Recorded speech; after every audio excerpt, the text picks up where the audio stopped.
Picture this, a single house on a quiet Colorado street where 12 children lived, laughed, and played together. Now imagine that same house, decades later, with 6 of those children lost forever to madness, 2 dead by their own hands, and the remaining siblings scattered like broken glass across a nation that refuses to acknowledge what really happened behind those pristine white walls. This is not fiction. This is not a movie script. This is the documented, terrifying reality of Hidden Valley Road in Colorado Springs, where the Galvin family became America's most studied case of genetic mental illness, and where the very definition of sanity was tested to its breaking point. Before we continue with the story of the Galvin family and their descent into a nightmare that medical science is still trying to understand, I need you to hit that subscribe button and tell me in the comments what state you're watching from.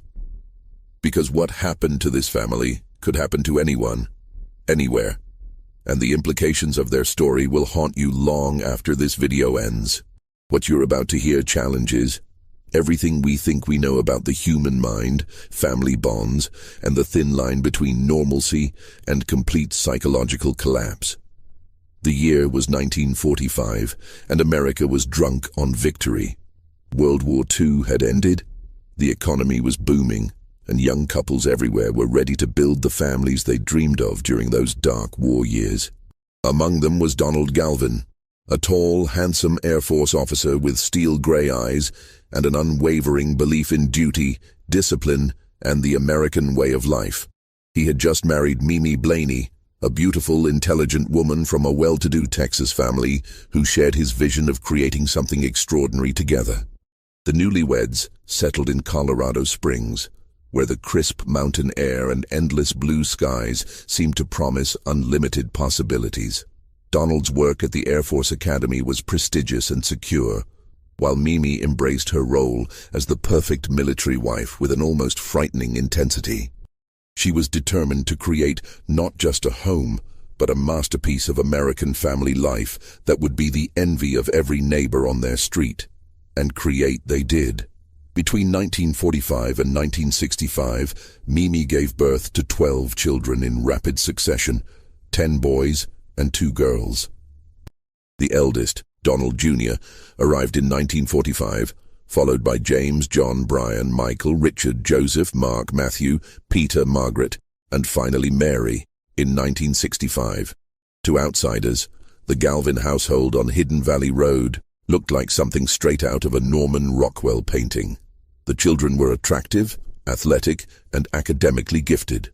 Donald Sr. coached Little League and was named Father of the Year by a local civic organization. Mimi orchestrated elaborate family outings to the ballet, opera, and symphony, ensuring her children were cultured as well as accomplished. But even in those early years, there were signs that something was not quite right in paradise. Mimi's pursuit of perfection bordered on obsession. She kept detailed records of every aspect of her children's lives, from their academic performance to their social interactions. The house rules were rigid and unforgiving, and any deviation from Mimi's exacting standards was met with swift punishment. Donald Sr., when he was home from his frequent military assignments, seemed to exist in a separate world from his wife and children, more like a commanding officer making periodic inspections than a father sharing in the daily chaos of family life. The children learned early to present a united front to the outside world, to never reveal the growing tensions within their home, and to protect each other from their parents' increasingly erratic behavior. They didn't yet understand that they were all participants in an experiment that was slowly spiraling out of control, or that some of them carried within their very DNA the seeds of their own destruction. Donald Jr. was everything his parents had hoped for and more. Tall, athletic, and devastatingly handsome, he excelled at every sport he tried and earned top grades without apparent effort. His teachers loved him, his classmates admired him, and his younger siblings worshipped him. When he graduated from high school and received a full scholarship to Colorado State University, the entire family celebrated what seemed like the first of many triumphs to come. But college life proved to be different from the controlled environment of Hidden Valley Road. And by his freshman year, Donald Jr. was beginning to show signs of strain. His roommates noticed odd behaviors. He would stay awake for days at a time, pacing the dormitory halls and muttering to himself about hidden messages in his textbooks. He became convinced that his professors were secretly testing him for a special government program, and that his phone was being tapped by federal agents who recognized his exceptional abilities. The breaking point came during a campus bonfire celebration in the fall of 1963. Without warning or explanation, Donald Jr. stripped off his shirt and leaped directly into the flames. Students pulled him out with severe burns on his arms and chest, but when campus authorities tried to question him about what had happened, he could only stare at them with a vacant expression and whisper about purification rituals and messages from the fire spirits. The incident was hushed up quickly. Donald Sr. used his military connections to ensure that no police report was filed and no newspaper coverage appeared. Donald Jr. was quietly withdrawn from the university and brought home to Hidden Valley Road, where Mimi convinced herself that her eldest son was simply experiencing the stress of being away from family for the first time. She prescribed rest, good nutrition, and the healing power of family love. But Donald Jr.'s behavior continued to deteriorate. He would disappear for hours at a time, only to be found standing motionless in the family's backyard, staring up at the sky with an expression of terrible concentration. When his siblings tried to talk to him, he would respond with rambling monologues about secret codes hidden in the patterns of clouds and the voices of ancient warriors calling to him from the mountains. On one particularly disturbing occasion, young Margaret found him in the garage, systematically strangling the family cat while tears streamed down his face. "It told me to," he explained when confronted, his voice flat and emotionless. "It said it was the only way to stop the messages." The family lived in a state of constant tension, never knowing what version of Donald Jr. they would encounter from one day to the next. Sometimes he seemed almost normal, charming and articulate as he had always been. But increasingly, those moments were overshadowed by episodes of violence, paranoia, and behavior so bizarre that even his devoted mother could no longer pretend that rest and family love would be enough to fix whatever was broken inside her perfect firstborn son. In 1965, Donald Jr. married a sweet, naive young woman named Jong, who had fallen in love with the charming, handsome young man she met during one of his brief periods of apparent normalcy. The wedding was a grand affair, with Mimi pulling out all the stops to create the kind of celebration that would cement the Galvin family's reputation as Colorado Springs royalty. But the marriage was doomed from the start. Jung quickly discovered that her new husband was not the man she thought she had married. Donald Jr.'s paranoid delusions intensified after the wedding, and he became convinced that Jean was part of an elaborate conspiracy to monitor and control him. He would accuse her of poisoning his food, tampering with his belongings, and communicating with his enemies through secret hand signals. When she tried to reason with him or seek help from his family, he would fly into rages that left her trembling and covered in bruises. The violence escalated steadily over the next 2 years. Donald Jr. would disappear for days at a time, only to return with wild stories about government agents, alien abductions, and messages from God. During one particularly terrifying episode, he became convinced that Jong was not really his wife, but an imposter sent to replace the real Jong, whom he believed had been kidnapped and murdered. He spent an entire night interrogating her, demanding that she prove her identity by answering increasingly impossible questions about their shared past. The end came on a cold February night in 1967. Jean had finally worked up the courage to tell Donald Jr. that she was leaving him, that she couldn't live in fear any longer. His response was swift and chilling. He left the house without a word and returned an hour later carrying a small bottle of pills that he had somehow obtained from a local pharmacy. "Cyanide capsules," he explained calmly, "enough to kill them both quickly and painlessly. We'll die together," he told her, his eyes bright with a terrible enthusiasm. "And then we'll be free from all of this forever." Jean's survival instincts kicked in with a force that surprised even her. She managed to break free from Donald Jr.'s grip and ran screaming into the night, pounding on neighbors' doors until someone called the police. When the officers arrived at the house, they found Donald Jr. sitting calmly at the kitchen table, the bottle of cyanide pills arranged neatly in front of him like place settings for dinner. He was arrested and committed to the Colorado State Hospital in Pueblo, where he received his first official diagnosis, paranoid schizophrenia. The doctors explained to his devastated parents that their eldest son was suffering from a severe mental illness that had no known cure and an uncertain prognosis. The best they could hope for was that medication and therapy might help control his symptoms and prevent future violent episodes. But this was only the beginning of the Galvin family's nightmare. As Donald Jr. began his long journey through the mental health system, his younger brothers were entering adolescence and young adulthood, carrying within them the same genetic time bombs that had already destroyed their elder brother's life. James, the second eldest Galvin son, had always lived in Donald Jr.'s shadow, desperately seeking the approval and attention that seemed to flow so effortlessly to his older brother. He was intelligent and talented in his own right, with a particular gift for music and a sharp wit that could make even his stern father laugh. But as Donald Jr.'s illness became impossible to ignore, James found himself thrust into the role of the family's new golden boy, a position he was neither prepared for nor equipped to handle. The pressure of becoming the family's hope for redemption, while watching his beloved older brother disappear into madness, proved to be more than James could bear.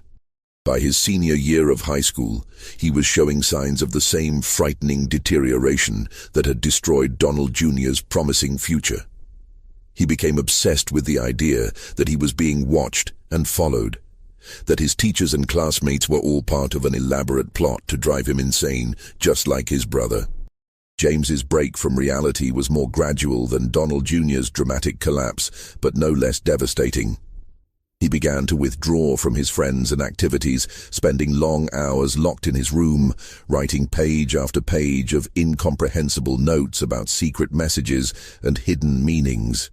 When family members tried to enter his room, they would find the walls covered with newspaper clippings, photographs, and hand-drawn diagrams connected by strings and pins in patterns that made sense only to James's increasingly fractured mind. The violence began with self-harm. James would beat his head against the walls until his forehead was bloody and swollen, explaining to anyone who asked that he was trying to stop the voices that never gave him peace. He carved symbols into his arms and chest with kitchen knives, claiming that the marks were protective talismans that would keep the government agents from reading his thoughts. When his worried mother tried to take the knives away, James became violent for the first time, striking her across the face with a force that left her reeling. But it was James's treatment of his younger siblings that revealed the true depths of his illness and cruelty. As his paranoid delusions intensified, he began to target the family's youngest members, particularly his little sisters Margaret and Mary, as objects for his twisted experiments and sexual fantasies.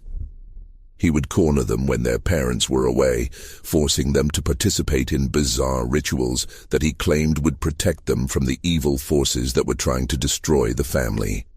The abuse escalated steadily, becoming more violent and sexual in nature as James's grip on reality slipped further away.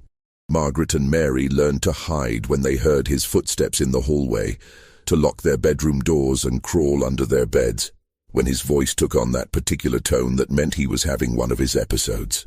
But there was nowhere in the house that was truly safe from James's attention, and their parents seemed either unwilling or unable to acknowledge what was happening under their own roof.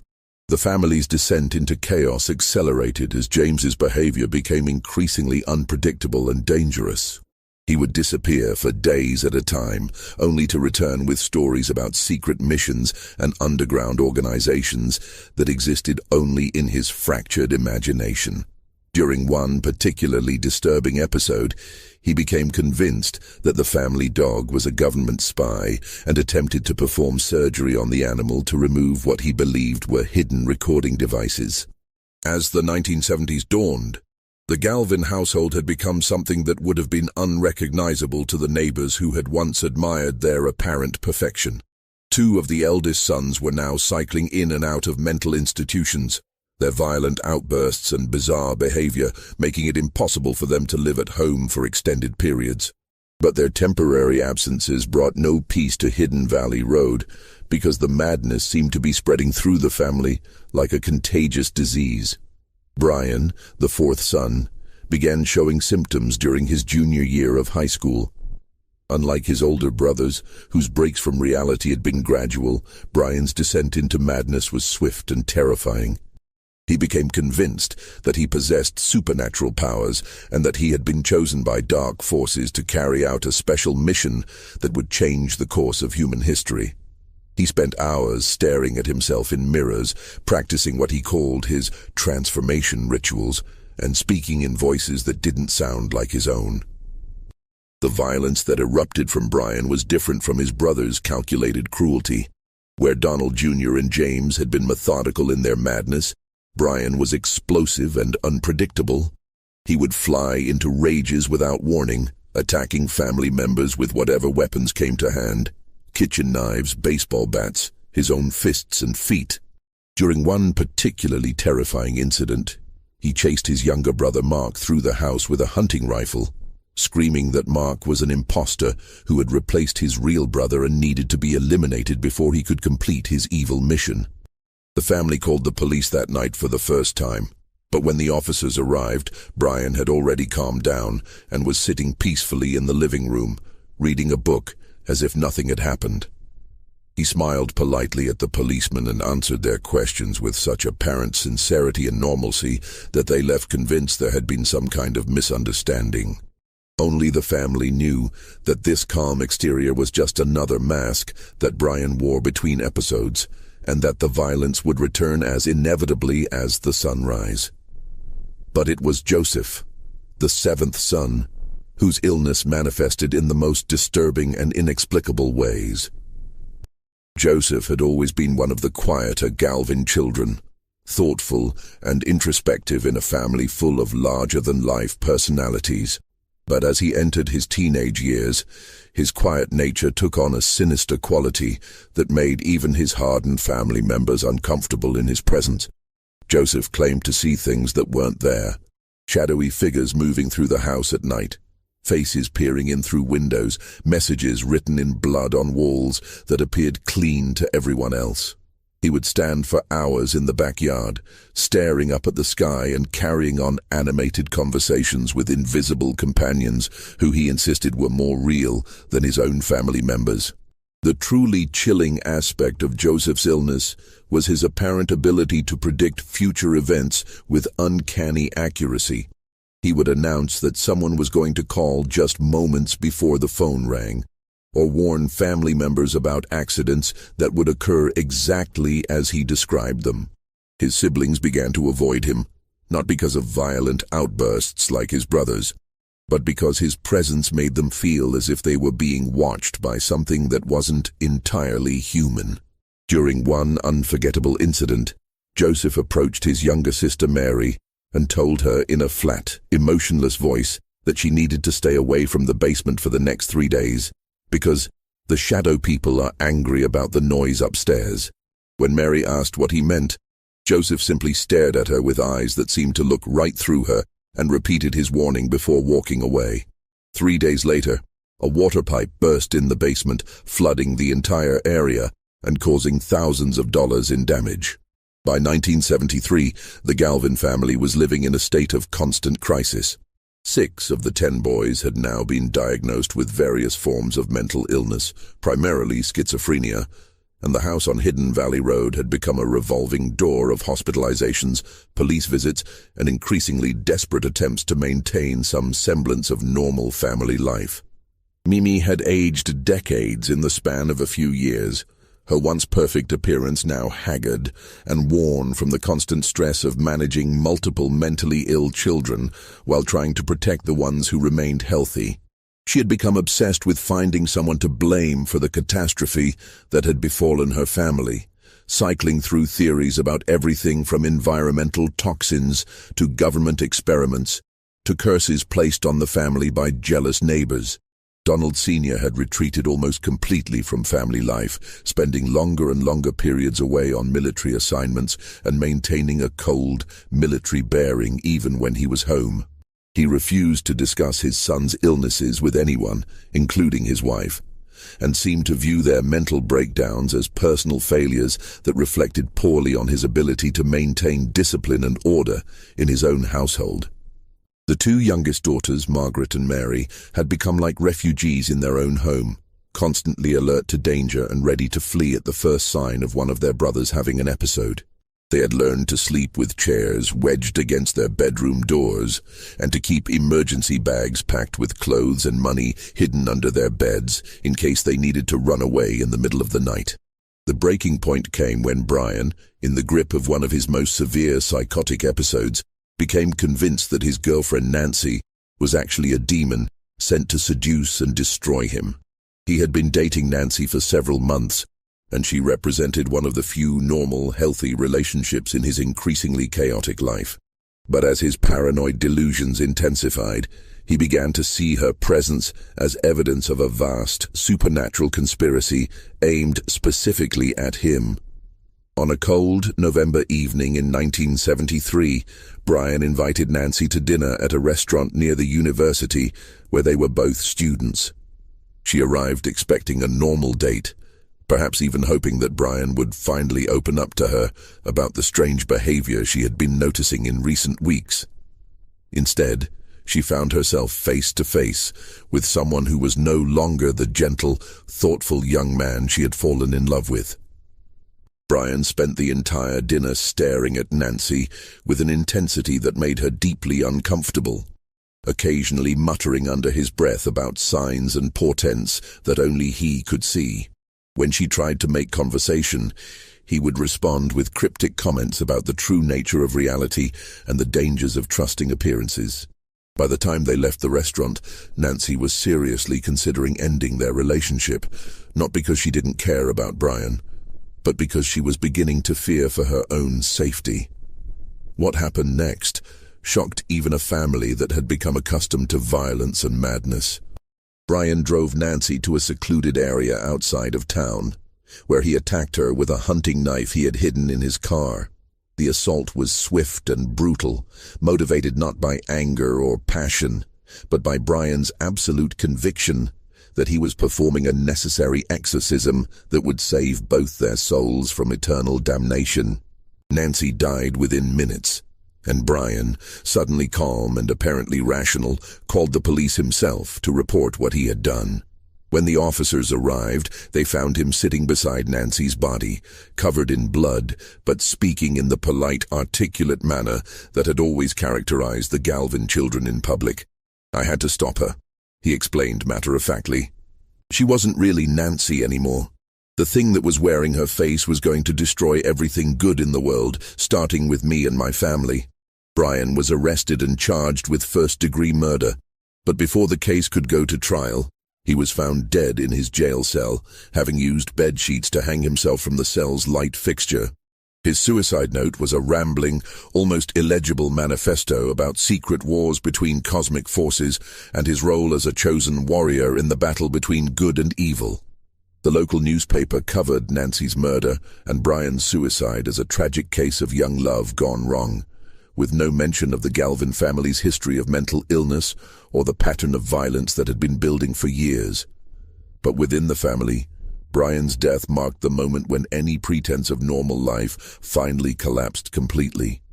News of the Galvin family's extraordinary situation eventually reached the attention of Dr. Lynn DeLisi, a pioneering psychiatric researcher who was convinced that schizophrenia had a genetic component that could be identified and studied.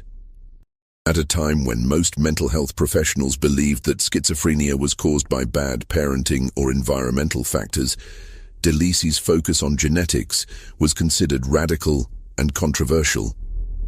When DeLisi first heard about a Colorado family with 6 schizophrenic sons, she was initially skeptical.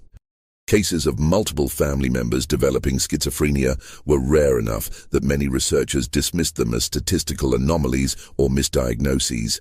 But as she reviewed the available medical records and spoke with the doctors who had treated the Galvin boys over the years, she became convinced that this family represented an unprecedented opportunity to study the genetic basis of mental illness. DeLisi's first meeting with the Galvin family took place in the sterile conference room of a Colorado Springs hospital in the spring of 1985. Mimi attended alone, as Donald Sr. refused to participate in what he viewed as an invasion of the family's privacy. The woman who walked into that room bore little resemblance to the vibrant, confident mother who had once presided over Hidden Valley Road's picture-perfect household. Mimi was now in her 60s, her hair completely gray and her face marked by years of stress and grief. She wore a simple black dress and carried herself with the brittle dignity of someone who had survived horrors that most people couldn't even imagine. But when she spoke about her sons, her voice was steady, and her recollections were precise, as if she had been preparing for this moment for years. "I need to know why this happened to my family," she told DeLisi without preamble. "I need to know if it was something we did, or something we failed to do, or if there was never anything we could have done to prevent it. And I need to know if my grandchildren are going to suffer the same fate." DeLisi explained her research methodology and the potential benefits of studying the Galvin family's genetic material, but she was careful not to make any promises about finding easy answers or miracle cures. Schizophrenia remained one of the most mysterious and complex mental illnesses, and even with the most advanced research techniques available in the 1980s, the mechanisms that triggered psychotic breaks were poorly understood. But Mimi was desperate for any hope, no matter how slim, that her family's suffering might serve some greater purpose. She agreed to participate in DeLisi's research program, and over the next several years, every member of the Galvin family provided blood samples, underwent extensive psychological testing, and submitted to interviews that probed the most painful aspects of their shared history. The research process was both illuminating and devastating for the family members who participated. For the first time, they were forced to confront the full scope of the damage that mental illness had inflicted on their lives. Not just the obvious casualties like Donald Jr. and James, but the subtle ways that fear and trauma had shaped every aspect of their existence. Margaret and Mary, now adult women with families of their own, had to relive memories of childhood abuse and terror that they had spent years trying to suppress. The surviving brothers, who had not developed schizophrenia, lived with the constant fear that their own mental health was just a temporary reprieve, that the genetic time bomb that had destroyed their siblings might still be ticking away inside their own minds. DeLisi's research into the Galvin family's genetic material would eventually lead to groundbreaking discoveries about the hereditary nature of schizophrenia, but the process was slow and often frustrating. For years, the blood samples and psychological profiles generated more questions than answers, offering tantalizing clues about genetic markers and brain chemistry without providing the clear explanations that the family so desperately wanted. The breakthrough finally came in the early 2000s, when advances in genetic sequencing technology allowed researchers to identify specific mutations that appeared to be linked to schizophrenia susceptibility.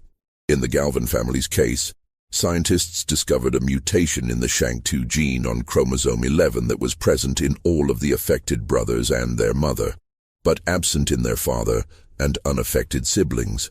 This discovery was revolutionary because it provided the first concrete evidence that schizophrenia could be traced to specific genetic abnormalities rather than environmental factors or parenting failures. For Mimi, who had spent decades believing that her controlling parenting style might have caused her son's illnesses, the genetic findings were both vindication and tragedy.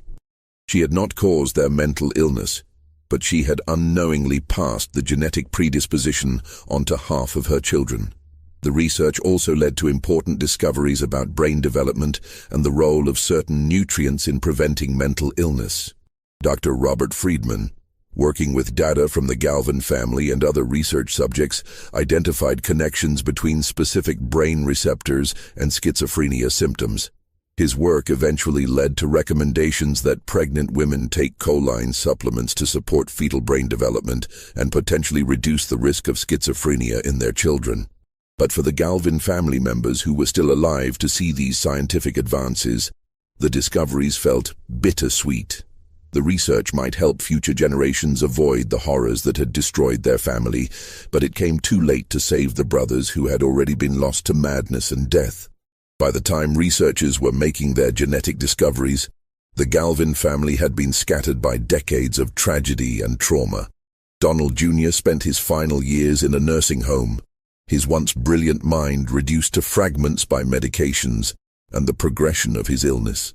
He died in 2010, a forgotten shadow of the promising young man who had once been his family's greatest hope. James had died years earlier from complications related to the powerful antipsychotic medications that were supposed to control his symptoms, but instead slowly poisoned his body. His death was officially ruled natural causes, but his family knew that the drugs that kept him functional had ultimately killed him, just as surely as his mental illness had destroyed his mind. Of the 6 brothers who had been diagnosed with schizophrenia, only 2 remained alive: Matthew and Peter. Matthew lived in an assisted care facility, his artistic talent still occasionally evident in the paintings and drawings he created during his lucid periods. Peter had been in and out of institutions for decades, his diagnosis shifting between schizophrenia and bipolar disorder as doctors struggled to understand the exact nature of his mental illness. The surviving healthy brothers, John, Michael, Richard and Mark, had all managed to build relatively normal lives despite the trauma of their childhood. They had careers, marriages and children of their own, but they remained haunted by survivors' guilt and the constant fear that mental illness might still claim them or their offspring. Margaret and Mary, the 2 sisters who had endured years of abuse and terror, had perhaps the most complex relationships with their family's legacy. Both had become advocates for mental health awareness and research, channeling their pain into efforts to help other families facing similar challenges. But they also struggled with the ongoing effects of childhood trauma and the impossible task of maintaining relationships with brothers who had both protected and terrorized them. Just when we thought we'd seen it all, the horror in Hidden Valley Road intensifies. If this story is giving you chills, share this video with a friend who loves dark mysteries. Hit that like button to support our content, and don't forget to subscribe to never miss stories like this. Let's discover together what happens next. The story of the Galvin family took another devastating turn in the spring of 2001, when James, who had been living in a supervised group home after years of institutionalization, was found dead in his room from what appeared to be an accidental overdose of his psychiatric medications. The official investigation concluded that James had become confused about his dosing schedule and had taken several days' worth of pills at once, a tragic but not uncommon occurrence among patients with severe mental illness. But his sister Mary, who had maintained a relationship with James despite the abuse she had suffered at his hands, suspected that his death might not have been entirely accidental. In the weeks before he died, James had been experiencing what his doctors called a medication breakthrough, a period when his symptoms returned despite supposedly therapeutic drug levels. He had been talking obsessively about voices that told him he was poisoning his family just by being alive, and about his desire to stop the damage he was causing to everyone who loved him, whether James's death was a deliberate suicide or a tragic accident. It marked the end of one of the most tormented lives in a family that had known more than its share of suffering. His funeral was attended only by immediate family members, and the local newspaper's brief obituary made no mention of his mental illness or the circumstances of his death.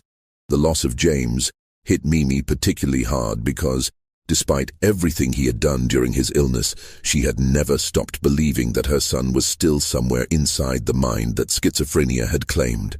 She had visited him regularly at the group home, bringing home-cooked meals and photo albums filled with pictures from happier times, hoping to spark some recognition or connection that would prove her real son was still alive inside his damaged brain.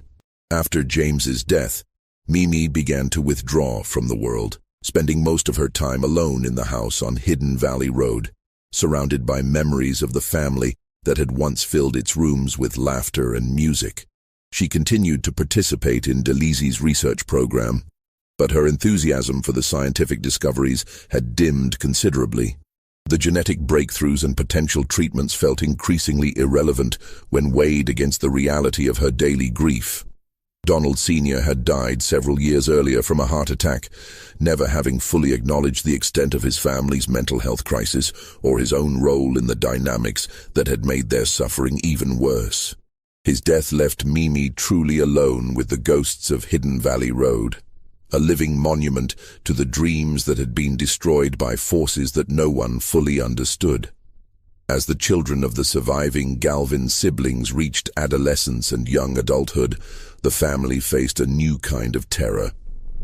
The possibility that the genetic predisposition to schizophrenia might manifest in the next generation.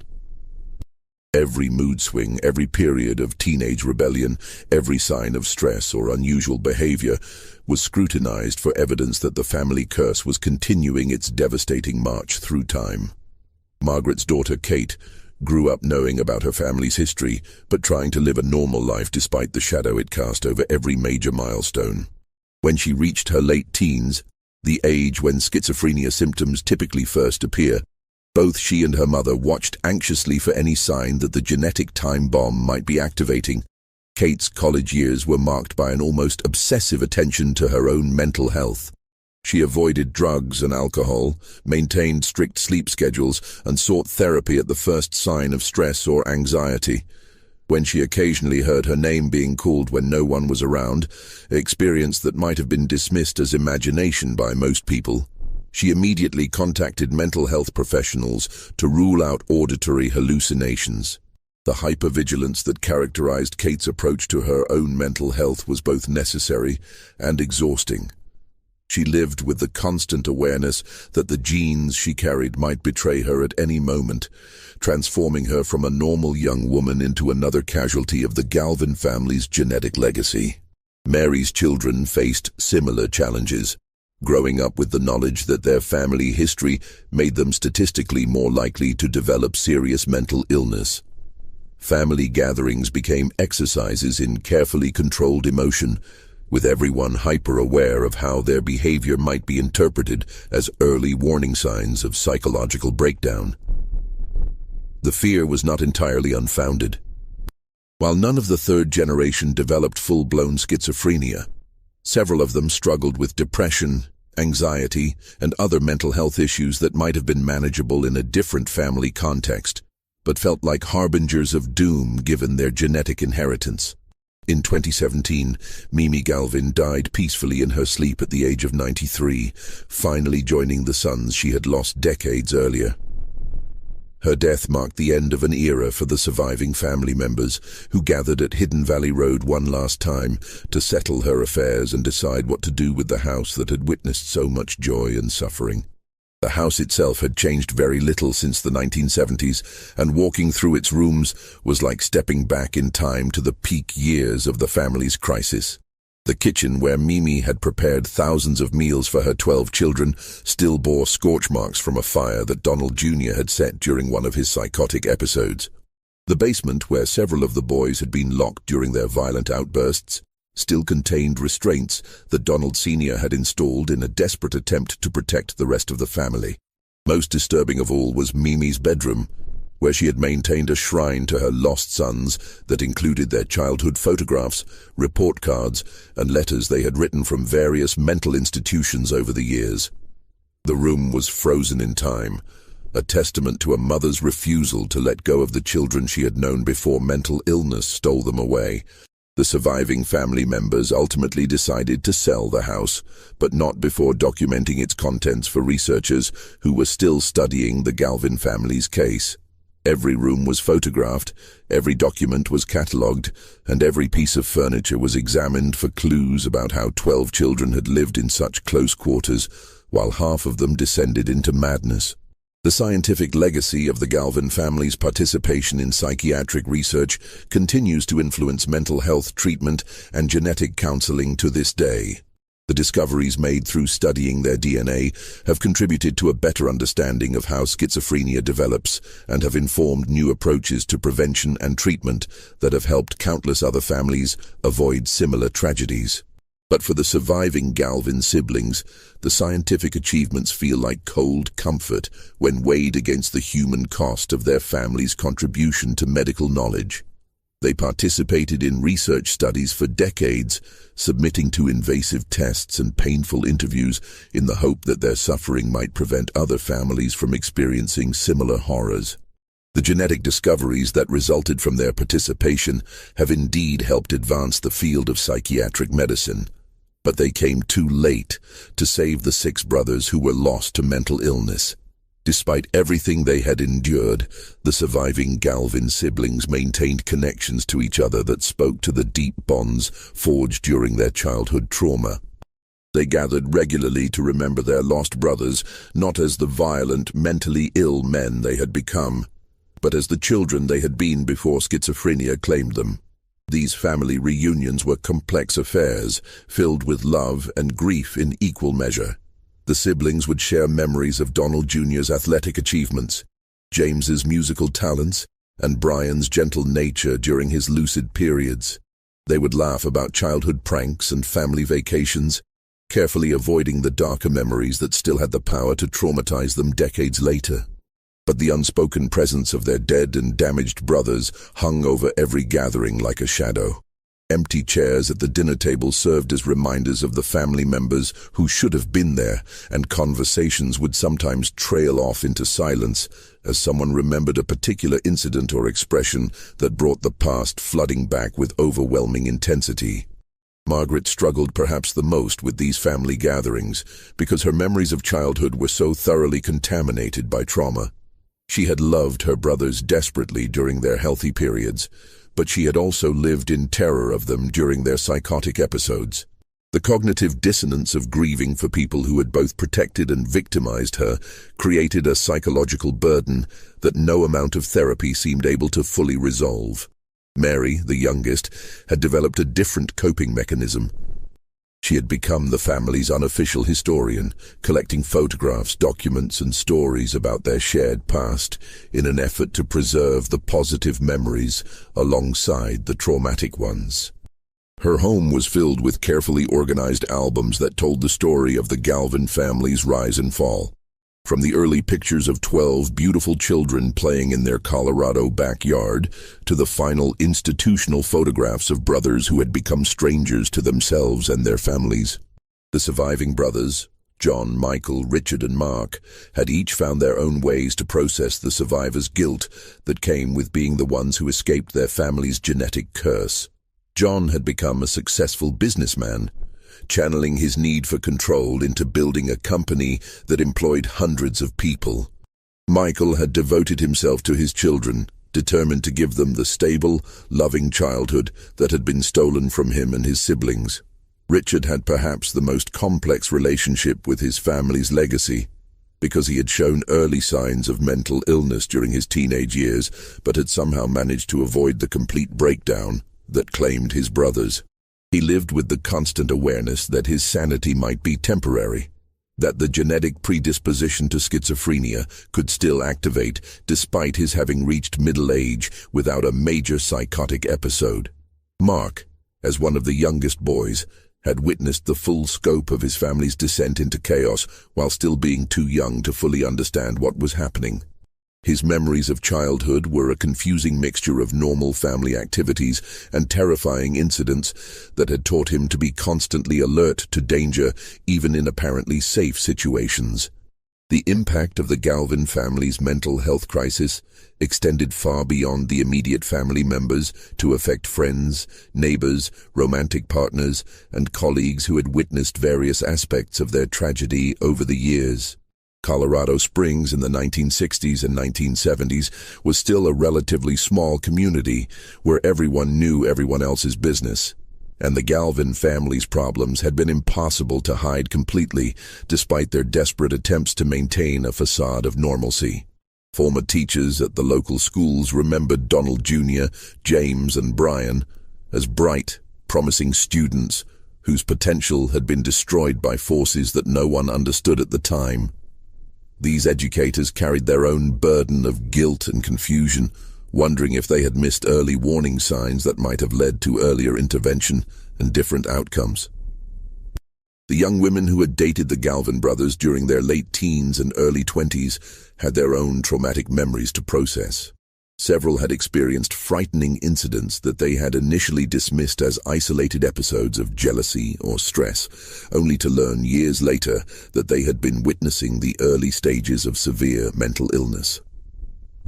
Nancy's family in particular had been devastated not only by her murder, but by the realization that the charming young man they had welcomed into their home had been capable of such violence.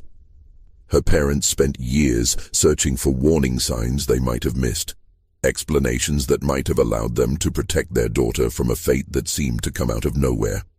The broader Colorado Springs community struggled to make sense of a tragedy that challenged their assumptions about mental illness, family dysfunction, and the reliability of appearances. The Galvins had been held up as an example of American family success, making their fall from grace particularly shocking and difficult to process. Local mental health professionals found themselves confronting the limitations of their knowledge and treatment approaches when faced with a family that defied conventional understanding.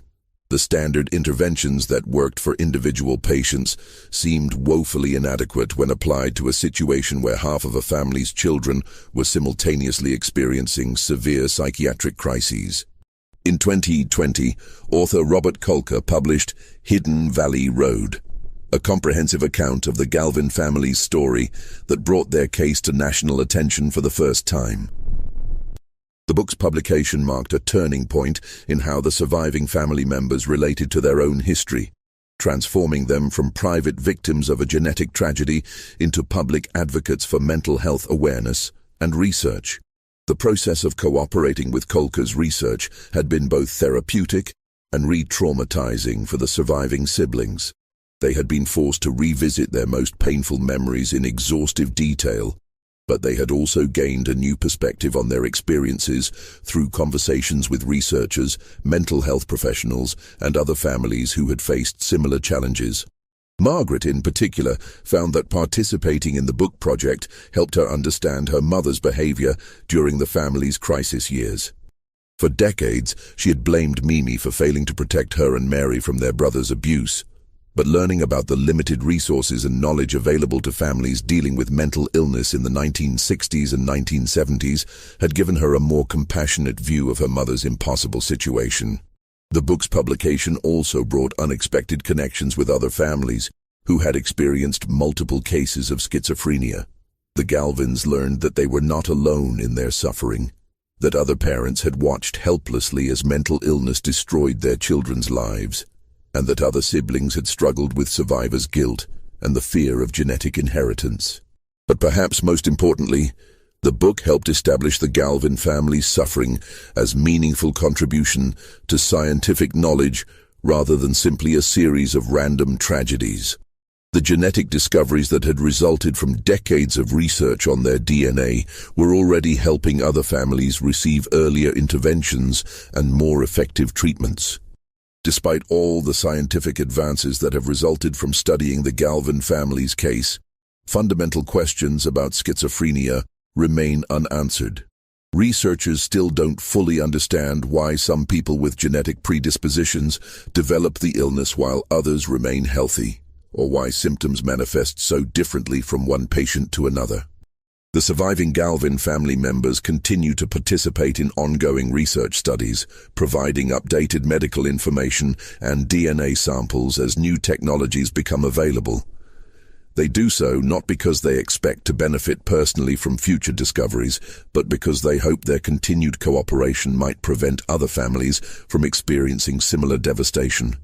Matthew and Peter, the two surviving brothers with schizophrenia, remain in assisted living facilities where they receive round-the-clock care. Matthew occasionally shows flashes of the artistic talent that had made him special as a young man, creating paintings and drawings that hint at the person he might have been in different circumstances. Peter's condition has stabilized somewhat with age, and he is able to maintain limited contact with his siblings during their supervised visits. The question of what triggers schizophrenia in genetically predisposed individuals remains one of the most important unsolved mysteries in psychiatric medicine. Environmental factors, stress, drug use, and traumatic experiences all seem to play roles in determining whether genetic vulnerability becomes active illness, but the exact mechanisms remain unclear. For the Galvin family, this uncertainty means that the threat of mental illness continues to hang over the next generation like a sword suspended by the thinnest of threads. Kate and the other grandchildren live with the knowledge that they carry genes that could betray them at any moment, transforming them from healthy young adults into patients struggling with one of the most devastating mental illnesses known to medical science. The scientific discoveries that emerged from studying the Galvin family came at an almost unimaginable human cost.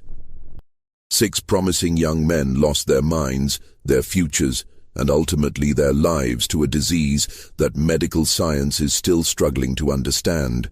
2 parents watched their carefully constructed American dream crumble into a nightmare of violence, madness, and death. 4 surviving siblings carry psychological scars that will never fully heal. And 2 sisters endured years of abuse that shaped every aspect of their adult lives. The genetic research that vindicated Mimi's parenting and identified specific mutations associated with schizophrenia risk came too late to save any of the brothers who were lost to mental illness. The treatment advances and prevention strategies that resulted from studying their case will help future families, but they cannot restore the decades of suffering that the Galvins endured while medical science slowly caught up to the reality of their situation. In many ways, the Galvin family story represents both the promise and the limitations of scientific progress. Their willingness to participate in research studies despite their own pain and trauma has contributed to genuine advances in understanding and treating mental illness. But the pace of scientific discovery is measured in decades, while human suffering unfolds in real time, day by day and year by year. The surviving family members take some comfort in knowing that their losses have meaning beyond personal tragedy, that the brothers who were claimed by schizophrenia did not suffer and die for nothing. But they also live with the knowledge that medical science's current understanding of mental illness remains frustratingly incomplete, leaving too many questions unanswered and too many families vulnerable to similar devastation. The house on Hidden Valley Road was eventually sold to a young family who knew nothing of its history when they moved in. The new owners found it to be a beautiful property with stunning mountain views and spacious rooms that seemed perfect for raising children. They painted over the scorch marks in the kitchen, removed the restraints from the basement, and filled the rooms with new furniture and the sounds of healthy, happy children. But some of the neighbors remember what happened in that house during the 1960s and 1970s, and they sometimes wonder if the new family can sense the residual pain that seems to linger in certain rooms. There are no ghosts walking the halls of Hidden Valley Road, no supernatural explanations for the tragedy that unfolded there. The horror was entirely human, entirely real, and entirely rooted in the cruel lottery of genetic inheritance. The basement where several Galvin brothers spent their most violent periods still bears subtle signs of their presence. Scratches on the walls where fingernails clawed at paint and plaster, dents in the concrete where heads and fists struck surfaces with desperate force. The new owners have covered most of these marks with fresh paint and decorative panels, but they remain as permanent reminders of the suffering that once filled these spaces. Mimi's bedroom, where she maintained her shrine to her lost sons for decades, has been converted into a cheerful nursery where the new family's baby sleeps peacefully each night. The walls that once displayed photographs of 12 Galvin children now hold colorful pictures of farm animals and alphabet letters, symbols of hope and innocence that seem to push back against the darkness of the room's history. Even with all the scientific research and genetic discoveries that have resulted from studying the Galvin family's case, fundamental questions about their tragedy remain unanswered. Why did schizophrenia manifest so dramatically in this particular family? What environmental or psychological factors might have triggered the genetic predispositions that 6 brothers carried? Could earlier intervention have changed the outcomes for any of them? The timing of the brothers' breakdown suggests that something about the family dynamics or environment may have contributed to the activation of their genetic vulnerabilities. Donald Jr.'s initial psychotic break occurred during his first semester of college, when he was separated from his family for the first time. James's symptoms emerged during his senior year of high school, when he was under pressure to live up to his older brother's achievements while watching that same brother's descent into madness. The pattern suggests that stress, expectations, and family dynamics may have played crucial roles in determining when and how each brother's mental illness manifested. But untangling the complex interactions between genetics, environment, and individual psychology remains one of the greatest challenges in psychiatric research. For the surviving family members, these unanswered questions represent more than academic curiosity. They are sources of ongoing guilt and self-doubt. Margaret and Mary sometimes wonder if their presence in the house as potential victims created additional stress for their brothers. The surviving brothers question whether they could have done more to protect their siblings or recognize warning signs earlier. Mimi spent her final years tortured by similar questions. Despite the genetic research that had vindicated her parenting, she continued to search her memories for moments when different choices might have led to different outcomes. The scientific evidence that schizophrenia was primarily genetic rather than environmental provided intellectual relief, but could not ease the emotional burden of a mother who had watched 6 of her children disappear into madness. Today, more than 5 decades after the first Galvin brother showed signs of mental illness, the surviving family members continue their vigilant watch for symptoms in the next generation. Every family gathering includes subtle assessments of mental health. Every phone call carries the potential for devastating news, and every milestone birthday in the late teens and early 20s brings renewed anxiety about genetic time bombs that may still be ticking. The grandchildren who carry Galvin DNA have learned to live with this scrutiny as a fact of life, understanding that their family's love comes wrapped in fear and hypervigilance.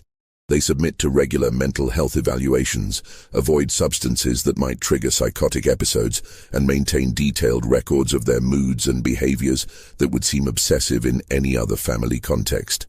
This constant monitoring has created a strange form of psychological pressure that may itself be harmful to the young people who are trying to build normal lives despite their genetic inheritance.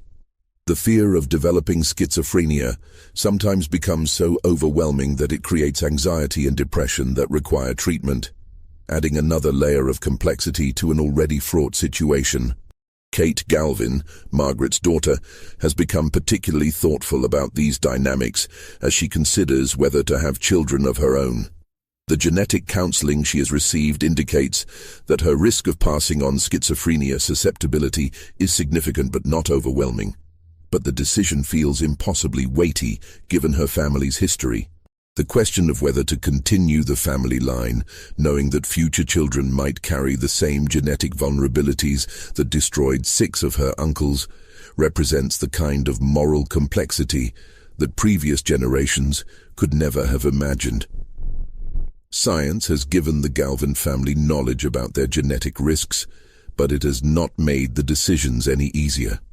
This mystery shows us how thin the line between sanity and madness truly is, and how genetics can shape destiny in ways that seem almost cruelly arbitrary. What do you think of this story? Do you believe everything was revealed? Leave your comment below. If you enjoyed this tale and want more horror stories like this, subscribe, hit the notification bell, and share with someone who loves mysteries. See you in the next video.